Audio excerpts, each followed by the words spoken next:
Добрый день! Вы на канале компании «АвтоСтронг», компании, в которой вы найдете широчайший ассортимент бэушных запчастей по лучшей цене.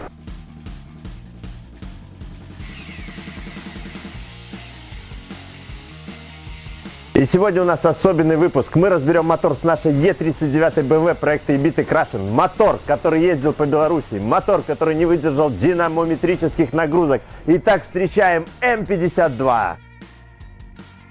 Те, кто еще не в курсе, мы восстанавливаем Е39 BMW бэушными запчастями, чтобы показать, что многие вопросы можно решить именно бэушными запчастями, дешево и быстро. Многие просили разобрать именно этот мотор. Напомним, что пробег у него 300 тысяч километров.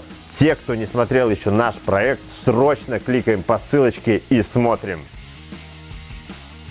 Двигатели М50, М52 и М54 являются близкими родственниками, претерпевшими несколько этапов эволюции.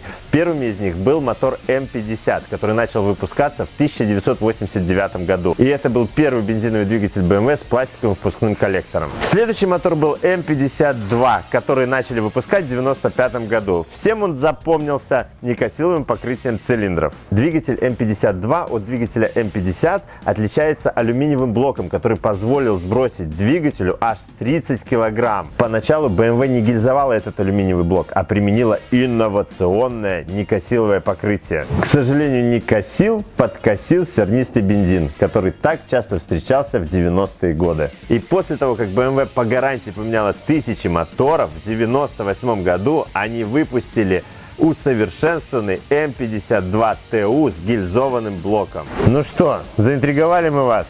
Начинаем нашу разборочку.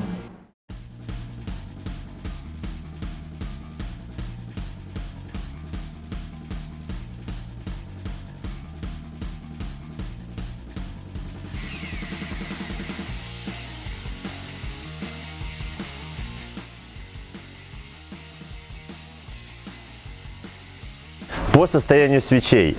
Практически все изоляторы у свечей пробиты, на электродах присутствует масляный нагар, это значит, что масло в цилиндры закидывалось. И такие подубитые свечи – это один из факторов, почему двигатель мог так себя плохо вести. И, кстати, хреновая свеча может убить катушку. Это касается любого двигателя.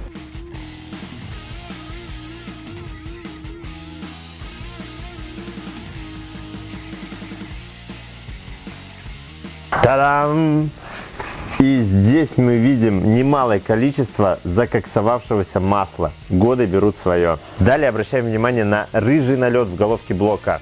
Это говорит о том, что масло было не особо хорошего качества. А вот кулачки распредвалов у нас в хорошем состоянии, видны некие потертости, но на ощупь они не ощущаются. Но для 300 тысяч это абсолютно нормальное состояние.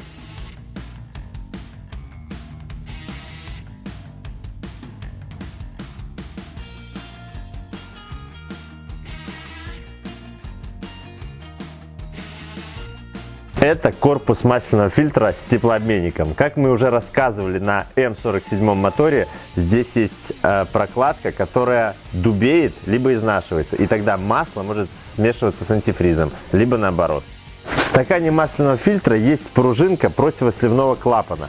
Она устает, и тогда при заглушенном двигателе масло из фильтра стекает в поддон. А при повторном запуске давление масла нарастает не сразу, потому что надо заполнить этот стакан. Также двигателю М52 присуще снижение давления масла при износе маслонасоса, а также подклинивании редукционного клапана. И разумеется, эти проблемы с маслом здоровья мотору не добавляют.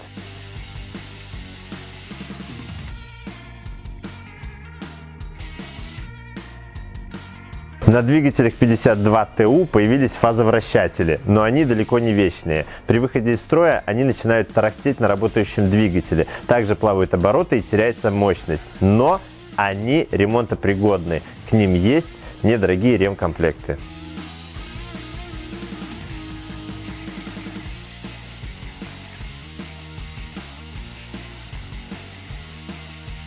На этом моторе дебютировал термостат с пластиковым корпусом. Со временем этот корпус деформируется и начинается протекание антифриза.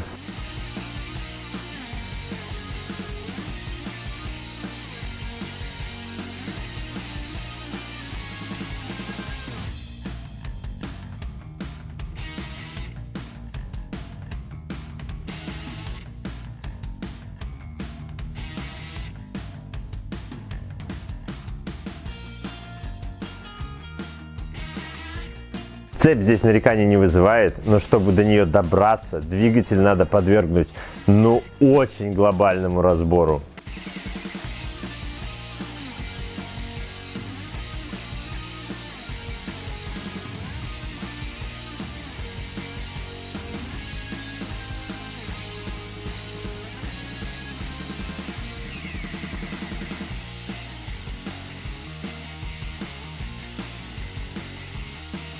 И все-таки на некоторых шейках распредвала мы обнаружили глубокие бороздки, что говорит об износе. А вообще распредвалы на этом моторе нареканий не вызывают.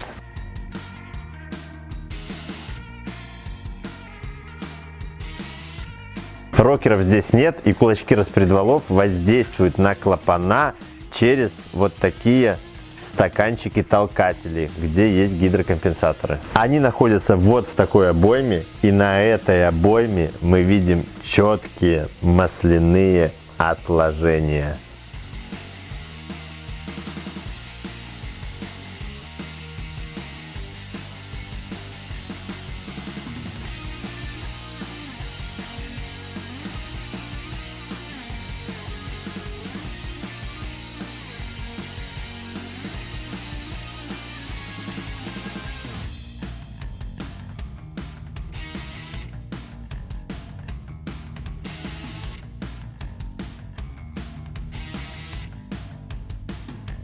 И что мы видим в итоге? На камере сгорания и на клапанах мы видим черный такой масляный нагар.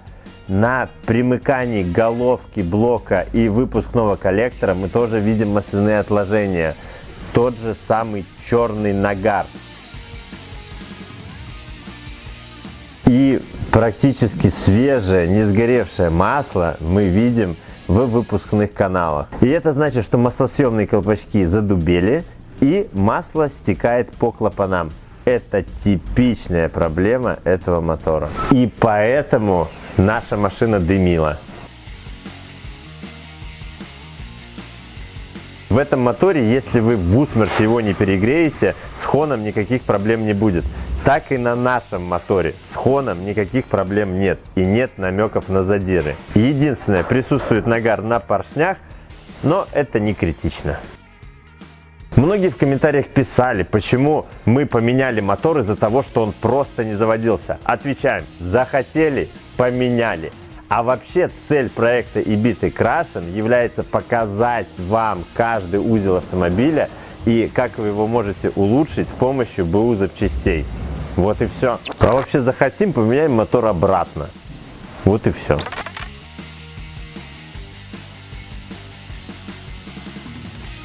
Как вы все помните, те, кто смотрел eBit Krashen, мы сняли маслонасос и поддон, поэтому двигатель у нас без этих запчастей. А те, кто не знает, почему мы это сделали, кликаем по ссылочке и смотрим вторую часть.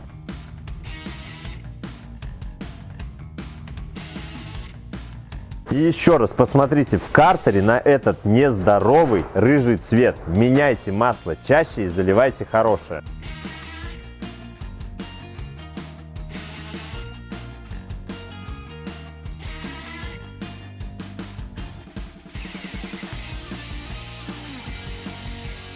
По поршням. На поршнях присутствует слой масляного нагара. Маслосъемное кольцо слегка закоксовано, и подвижность его уже вызывает вопросы. Также стерто графитовое напыление и очень большой износ шатунных вкладышей.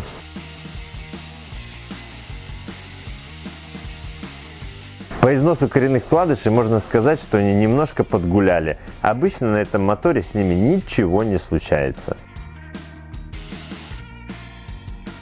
И даже несмотря на то, что вкладыши у нас изношены, по коленвалу визуальных вопросов у нас нет.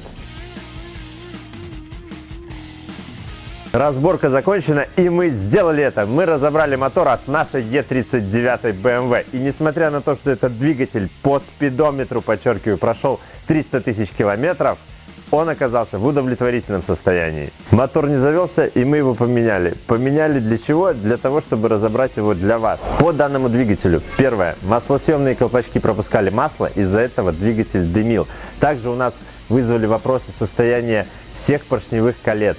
Ну а износ вкладышей вы сами видели. Поэтому подписывайтесь, ставьте лайки, смотрите все наши видео, заходите на наши соцсети, заходите на наш сайт, покупайте у нас только хорошие запчасти. И помните, с вами была компания «АвтоСтронг».